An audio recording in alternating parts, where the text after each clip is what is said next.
430, episode 81 Kenang-kenangan Dumpling 3. Yu Jung Hyok mengarahkan ujung pedangnya ke Sun Wukong dan perlahan membuka bibirnya. Bagaimana Anda mengharapkan saya untuk merespons ketika Anda memancarkan energi iblis sebanyak itu? Proyeksi suara dimaksudkan untuk mengirim suara seseorang ke target yang ditentukan. Namun, Sun Wukong tidak menjawab. Sebaliknya, itu murim pangsit di bahunya yang melakukannya. Dark Heavenly Demon Sword adalah senjata yang bagus. Suara itu tebal dengan lamanya waktu yang tak terhitung yang pernah dijalaninya, mendorong Yu Jung Hyok untuk memperkuat aura pedang yang merembes pada pedangnya. Xiaomai berbicara sambil membuka matanya untuk menatap pedang iblis surgawi iblis berdengung dengan kekuatan transendental. Namun, apakah Anda dapat menebas saya dengan senjata yang rusak? Memang, ada retakan samar di tengah-tengah pedang. Dengan menggunakan alat perbaikan yang dijual di Dokkaebi Bundle itu telah sedikit diperbaiki, tetapi seperti yang tersirat dalam pernyataan itu tidak lebih dari tindakan sementara. Setelah itu pecah sekali, Dark Heavenly Demon Sword bahkan tidak bisa menampilkan setengah dari kekuatan aslinya. Yu Jung Hyok berbicara. Kita bisa mencari tahu, sekarang. Dan itulah mengapa Anda tidak bisa menang melawan Secretive Plotter. Alis gelap Yu Jung Hyok bergetar dengan jelas ketika menyebutkan Secretive Plotter. Penampilan luar Xiaomai murim tampaknya perlahan berubah dalam kegelapan, dan nomor koma Yu Jung Hyok 999 mendapatkan kembali penampilan semula. Memang, itu adalah versi miniatur Yu Jung Hyok. Mata Yu Jung Hyok yang berukuran biasa bergetar lemah. Apakah Anda bawahan bajingan itu? Apa tujuan Anda di sini? Saat ini Anda tidak akan pernah mengalahkan Secretive Plotter.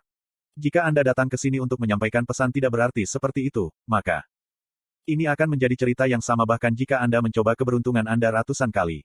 Persis sama dengan regresi berulang yang menyedihkan Anda. Tentunya, Anda harus menyadari hal ini sekarang. Ujung pedang iblis surgawi gelap gemetar juga. Mungkin itu benar. Bahkan setelah dia meminjam kekuatan Han Suyong dan Jong Huiwon, dia masih gagal mengalahkan musuh itu. Jelas bahwa dia tidak akan cocok bahkan jika mereka bertemu lagi. The Koma Yu Jung Hyok 999 berbicara dengan nada suara yang menunjukkan bahwa dia mengerti perasaan itu. Yu Jung Hyok dari belokan ketiga. Seberapa banyak yang Anda ketahui tentang Secretive Plotter? Tidur nyenyak. Mimpi ini berasal dari hari-hari ketika dia masih dipanggil Yu Jung Hyok, Hanja, Liu Zhonghe. Dari 0 belok sampai 1863. Kisah ketika dia masih menjadi boneka dari mimpi kuno, mengulangi kehidupan yang tak terhitung jumlahnya dan bertengkar berulang-ulang. Kurung siku buka. Oh, boneka bodoh. Anda tidak bisa simpan apa saja. Yu Jung Hyok akhirnya mencapai tikungan ke 1863, hanya untuk kehilangan semua rekannya. Dewa Perang Maritim, Yi Ji Hye. The Beast Lord, Shin Yuseng. Kaisar Steelsword, Yi Hyun Seong. Dewa Kedokteran, Yi Seol Hua. Setan Delusi, Kim Nam Woon. Raja Bayangan Pertapa, Han Dong Hun. The Breaking the Sky Sword Sein, Namgung Min Yong. Adik perempuannya, Yumiyah. Sama seperti bagaimana dia memiliki banyak kawan, dia juga memiliki banyak musuh untuk bersaing. Seperti 10 jahat, Gong Pildu, Anna Croft, Ran Verhan, Fei Hu. Sudah kubilang, aku tidak akan menjadi temanmu. Namun, beberapa musuh tetap bermusuhan sampai akhir. Mungkin, giliran regresi ini akan menjadi yang terakhir. Beberapa musuh menyadari bahwa dia telah berhasil dan memberi selamat kepadanya. Dan kemudian, perang terakhir dimulai. Oh, Raja Penakluk Darah Besi. Bertempur di sampingnya sebagai teman sumpahnya, tahanan ikat kepala emas, sage besar, setara surga. Aku membantumu karena adalah kejahatan yang bahkan lebih besar. Bekerja sebagai sekutunya di rintangan terakhir, Hakim Api Setan Iblis, Uril. Kurung siku buka. Yang ini hanya membalas dendam inkarnasinya, itu saja. Berdiri di sisinya demi membalas Kim Nam Woon, Abyssal Black Flame Dragon. Kamu bodoh Ish Constellations. Mereka maju ke depan sambil memecah gelombang dewa luar. Mereka memotong bungkusan tentakel yang tak terhitung jumlahnya yang bergegas ke arah mereka, dan berhadapan dengan status besar yang dipancarkan oleh para dewa ini dari dunia lain. Bintang-bintang di langit jatuh tanpa henti. Lampu dari nebula yang agung terus menghilang. Seiring dengan suara-suara dari satu era yang akan segera berakhir, langit tertutupi oleh hujan bintang jatuh yang jatuh. Konstelasi semenanjung Korea juga mati. Pendekar pedang Goryeo nomor 1 dan Maritim Wargot bertarung dengan sengit sampai akhir, tetapi mereka masih tidak bisa menghindari kematian mereka. Itu adalah cerita yang sama untuk kawan seperjuangan Yu Jung Hyok. Sungguh kehidupan yang menyenangkan. Yang pertama kehilangan kepalanya adalah Abyssal Black Flame Dragon. Kurung siku buka. Gabriel, maafkan saya. Tidak terlalu lama setelah itu, sayap Hakim Api Setan Iblis patah. Namun, pada saat itu, bahkan sebagian besar dewa luar pun musnah. Yang mendarat pukulan terakhir, memutuskan adalah sage besar. Sepertinya itu akhir dari semua cerita. Rui Bangnya tumbuh sangat tinggi. Dia kemudian menyebar ke puluhan ribu klon dan memanfaatkan setiap fabel yang dia miliki untuk membuka jalan. Saat dia tersebar dalam fabel berwarna emas, Sage besar berbicara. Lengkapi ceritamu, menaklukkan Raja Yu Jung Hyok. Yu Jung Hyok tidak pernah bisa melupakan saat dia berlari di jalan itu. Itulah saat hidupnya, terus terengah-engah dari nol ke atas sampai sekarang, hampir selesai. Mengiris. Kepala dewa dari dunia lain jatuh sia-sia. Regret akan menjadi yang pertama yang kamu habiskan. Dan kutukan itu menyelesaikan, kesimpulan, Yu Jung Hyok. Kamu telah memperoleh fabel hebat baru. Great Fable, Pilgrim of the Lonesome Apocalypse, telah menyelesaikan maknanya. Kesimpulan, Jie, untuk fabel hebatmu yang terakhir telah selesai. Skenario tersembunyi, kondisi terakhir, fabel tunggal, telah terpenuhi. Satu-satunya yang tersisa di medan perang di mana semuanya telah binasa adalah Yu Jung Hyok. Kesimpulan yang akhirnya ia capai dengan menggunakan kematian setiap orang sebagai pupuknya. Apa yang dia harapkan pada akhir pertarungan panjang ini hanyalah satu hal ini. Untuk melihat akhir dari regresi sialan ini. Untuk satu-satunya tujuan itu, dia bertahan dan mendapatkan dirinya di sini. Sayangnya, tembok menghalangi dia untuk melampaui.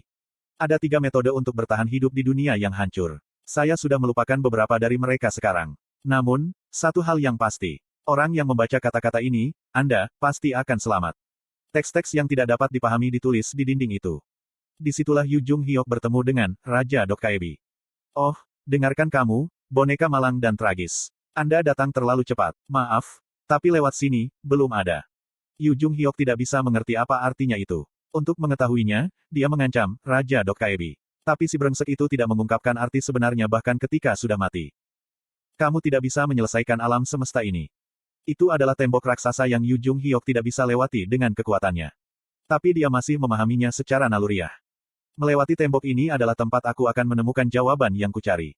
Sayangnya, Breaking the Sky Swordsmanship-nya yang menghancurkan langit dan menghancurkan bintang-bintang gagal membobol tembok ini. Seolah-olah tembok ini tidak memiliki sifat melanggar sejak awal. Yu Jung Hyok putus asa. Dia datang sejauh ini sambil kehilangan segalanya, namun dia tidak bisa melewati tembok yang satu ini. Kesimpulan, Anda membimbing Anda menuju eksistensi baru. Dia harus menjadi lebih kuat. Dia membutuhkan lebih banyak dongeng. Dia membutuhkan kekuatan yang cukup untuk menembus dinding ini dan melampauinya. Kamu telah menjadi dewa luar. Dan itulah sebabnya Yu Jung Hyok menjadi dewa luar. Dia sekarang bisa melayang di sepanjang garis dunia yang tak terhitung jumlahnya yang telah dia lalui, dan akhirnya, dia bukan lagi Yu Jung Hyok. Dewa-dewa lain menghormatinya yang berkeliaran di antara alam semesta cerita, dan Dokkaebis dari garis dunia lain takut padanya. Namun, The Wenis menyukainya. Salah satu perekam ketakutan bahkan membuat judul untuknya juga. Perencana hebat yang bermimpi melakukan perjalanan melewati tembok. The Secretive Plotter. Giliran regresi ke nol, pertama, kedua. 1863. Dia tanpa tujuan melayang-layang di semua garis dunia ini dan menghafal kisah-kisah hidupnya sekali lagi.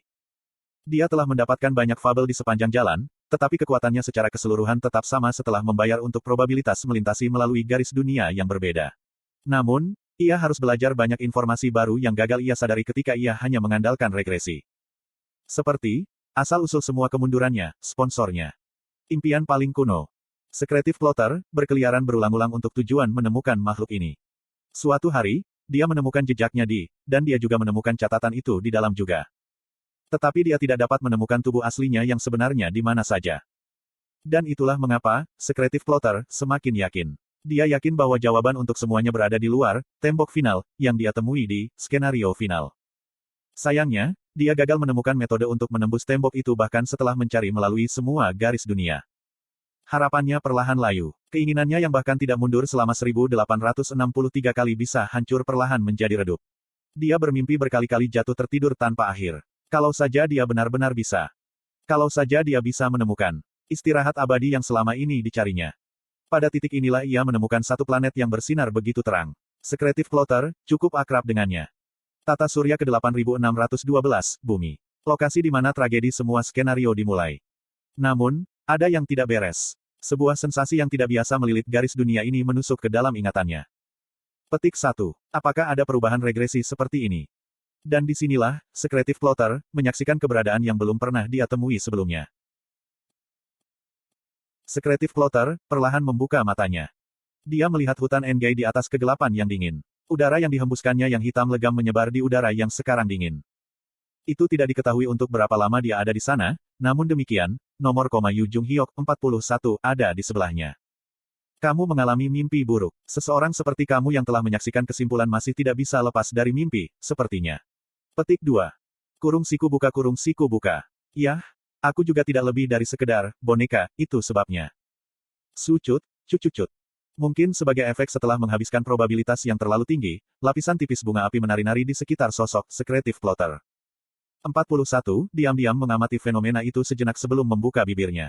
Saya melihat bahwa efek dari perubahan cerita 1863 agak besar. Kurung siku buka. Titik. Bisnis Anda di sini. Semua kontak dari 999 telah terputus. Iris dari Secretive Plotter semakin dalam setelah mendengar kata-kata itu. Cahaya gelap dan dalam melintas keluar dari matanya seolah-olah dia sedang membaca sesuatu, sebelum dia membuka bibirnya lagi. Kurung siku buka. 999 belum mati. Lalu, arti dari kontaknya terputus adalah Secretive Plotter tidak menjawab. 41 berbicara dengan suara yang mengandung sedikit amarah. Adalah kesalahan mengirimnya. Kirimkan saya, sebagai gantinya. 999 terlalu lunak. Petik 2. Dia tidak selembut yang kau kira. Sosok samar Fable menyapu melewati mata Secretive Plotter seolah-olah dia membaca kembali peristiwa pergantian regresi ke 999. Walaupun itu hanya karena keberuntungan belaka, 999 adalah satu-satunya selain diriku yang mencapai ujung kesimpulan. Karena pengalamannya, saya juga bisa menyaksikan kesimpulan, saya juga. Balasan itu membuat ekspresi 41 hancur. Namun, dia juga orang yang rela menyerah pada kesimpulan. Pikirkan tentang ini. Dia bisa mengacaukan tujuan kita. Petik 2.